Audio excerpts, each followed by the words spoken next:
Hello everyone, आज लाई हूँ आपके लिए मैदा पापड़ी की रेसिपी। दो इस तरह की ट्रिक से मैदा पापड़ी बनाना बताऊंगी जो मैदा पापड़ी कभी भी बनाते समय टूटेगी नहीं और अच्छी बनकर तैयार होगी। एक बड़े बाउल में 1/3 कटोरी मैदा छान कर डालें। 1 चम्मच अजवाइन डालें, 1 चम्मच चिली फ्लेक्स डालें, थोड़ा सा नमक डालें, 3 चुटकी मीठा सोडा डालें। फिर सभी चीज़ों को मिक्स कर लें। अब पानी डालकर मैदे का इस तरह का घोल बनाकर तैयार कर लें जो ना ज़्यादा पतला हो ना ज़्यादा गाढ़ा। मैदा घोल बनाकर मैंने यहाँ पर तैयार कर लिया है। अब घोल को मैं चेक करके आप लोगों को बताती हूँ किस तरह का घोल पापड़ी बनाने के लिए हमें यहाँ पर चाहिए। करछी में जो घोल लगा हुआ है इसका करछी पर एक लेयर बन रही है, तो यह लेयर ना ज़्यादा पतली है ना ज़्यादा मोटी। तो इस तरह का ही घोल हमें पापड़ी बनाने के लिए यहाँ पर तैयार करना है। अब इस घोल को 20 मिनट तक ढक्कन लगाकर रख लें। 20 मिनट के बाद घोल का ढक्कन हटाकर फिर से इसे एक बार अच्छे से मिक्स कर लें। अब इन पापड़ियों को मैं बना रही हूँ इन छोटी छोटी कटोरियों में। तो छोटी पापड़ी बनाने से पापड़ को फ्राई करने के लिए बड़े बर्तन और ज़्यादा तेल की ज़रूरत नहीं होती है। तो यहाँ पर दोनों तरीके की पापड़ी मैं बनाना बताऊँगी, बड़ी भी और छोटी भी। तो छोटी कटोरी में 1 चम्मच मैदा घोल डालकर कटोरी में अच्छे से फैला लें। एक कटोरी में मैदा घोल को मैंने फैला लिया है।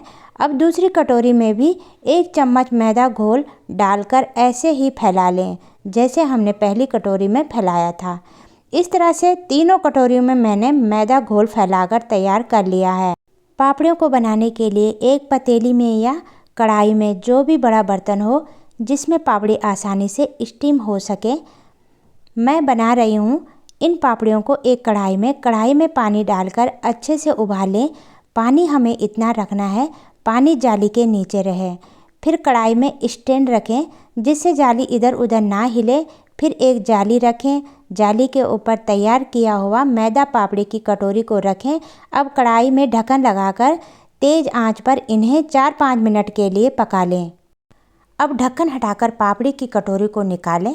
फिर एक बाउल में नॉर्मल ठंडा पानी लें और इन पापड़ियों की कटोरी को पानी में डुबो दें जिससे पापड़ी आसानी से कटोरी से निकल जाएगी। अब पापड़ी की कटोरी को निकालें और पापड़ी के किनारों को चाकू से हल्का सा छुटा लें। फिर पापड़ी को एक तरफ से पकड़कर निकालें। तो एक पापड़ी बनकर यहाँ पर तैयार है। अब दूसरी पापड़ी को भी ऐसे ही निकालें। पापड़ी की कटोरी को पानी में डुबो दें, फिर इसे निकालें और चाकू या टूथपिक की मदद से पापड़ के किनारों को छुटाकर पापड़ को निकालें। तो इस तरह से ही इन छोटी कटोरियों की पापड़ को बनाकर मैंने यहाँ पर तैयार कर लिया है। अब मैं एक पापड़ी बड़ी प्लेट में भी आप लोगों को बनाकर बताती हूँ। इनमें से आपको बड़ी या छोटी जो भी पापड़ी आपको अच्छी लगे आप अपनी इच्छा अनुसार बना सकते हैं। एक बड़ी प्लेट में 3 चम्मच मैदा घोल डालें और फिर प्लेट में फैला लें। अब इस प्लेट को कढ़ाई में रखकर ढक्कन लगाकर पका लें। अब ढक्कन खोलकर पापड़ी की प्लेट को निकालें और पानी की बाउल में डालें। अब पापड़ी की प्लेट ठंडी हो गई है। अब इसे पानी से निकालकर चाकू की मदद से इसके कोनों को छुटा लें। फिर एक कोना पापड़ी का पकड़ते हुए पापड़ी को निकालें। तो इस तरह से यह पानी वाली पापड़ी बनाकर मैंने तैयार कर ली है। अब दूसरे तरीके की पापड़ी आप लोगों को बनाकर मैं बताती हूँ। इस तरीके से भी पापड़ी बनाना बहुत ही आसान है, तो मैं इन पापड़ियों को इसी तरीके से बनाना पसंद करती हूँ। एक प्लेट में तेल ग्रीस कर लें। अब 2 चम्मच मैदा घोल डालें। प्लेट में मैदा घोल ज़्यादा ना भरें, नहीं तो पापड़ी मोटी मोटी बनकर तैयार होगी। अब मैदा घोल को प्लेट में फैला लें। अब इस प्लेट को कढ़ाई में रखें। अब कढ़ाई में ढक्कन लगाकर 2-3 मिनट के लिए तेज़ आंच पर पका लें। अब कढ़ाई का ढक्कन हटाकर पापड़ की प्लेट को निकालकर प्लेट को अच्छे से ठंडा कर लें। जब प्लेट बिल्कुल ठंडी हो जाए तब आप चाकू की मदद से पापड़ के कोनों को छुटा लें। फिर एक कोना पापड़ का पकड़कर निकालें। गरम प्लेट से पापड़ों को ना निकालें, पापड़ टूटते हैं क्योंकि गरम प्लेट पर पापड़ चिपके हुए रहते हैं और ठंडा करने पर आराम से निकल जाते हैं। हर बैच में पापड़ी बनाने से पहले कटोरियों को कॉटन के कपड़े से साफ कर लें। फिर कटोरियों में तेल ग्रीस करें। फिर मैदा घोल को डालकर पापड़ी बनाकर तैयार करें। तो इस तरह से अगर आप पापड़ी बनाएंगे तो सारी पापड़ी अच्छी बनकर तैयार हो जाएगी। इस तरह से मैंने आपको 2 तरह की पापड़ी पानी वाली कटोरी में तेल ग्रीस करके बनाकर बताया है। मैंने सारी पापड़ी को कटोरी में तेल ग्रीस करके बनाया है। तो यह तरीका मुझे आसान लगता है और इन पापड़ियों की शेल्फ लाइफ लंबी बनी रहती है। अब सारी पापड़ियों को मैंने यहाँ पर बनाकर तैयार कर लिया है। अब तैयार करी हुई पापड़ियों को 3-4 दिन की धूप लगाकर अच्छे से सुखा लें, जिससे पापड़ी लंबे समय तक टिकी रहे और ख़राब ना हो।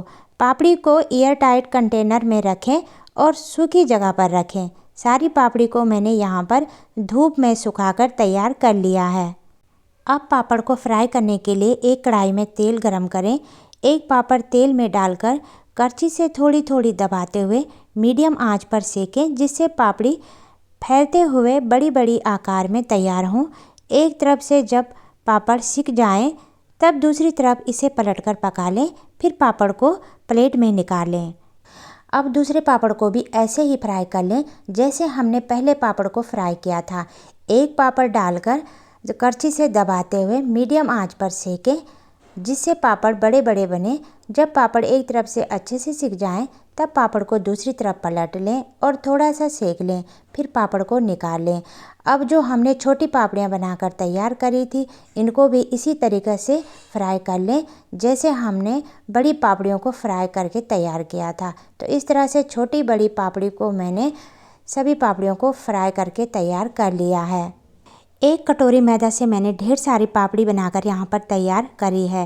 तो इन पापड़ियों को आप होली के लिए भी बनाकर तैयार कर सकते हो। तो ये पापड़ी खाने में बहुत अच्छी लगती है और ये पापड़ी खाने में और भी ज़्यादा टेस्टी लगे तो पापड़ियों में थोड़ा सा काला नमक और कश्मीरी लाल मिर्ची पाउडर डालकर सर्व करें तो यह और भी ज़्यादा खाने में टेस्टी लगते हैं। तो आज की रेसिपी आप लोगों को मेरी कैसे लगी कमेंट ज़रूर करें।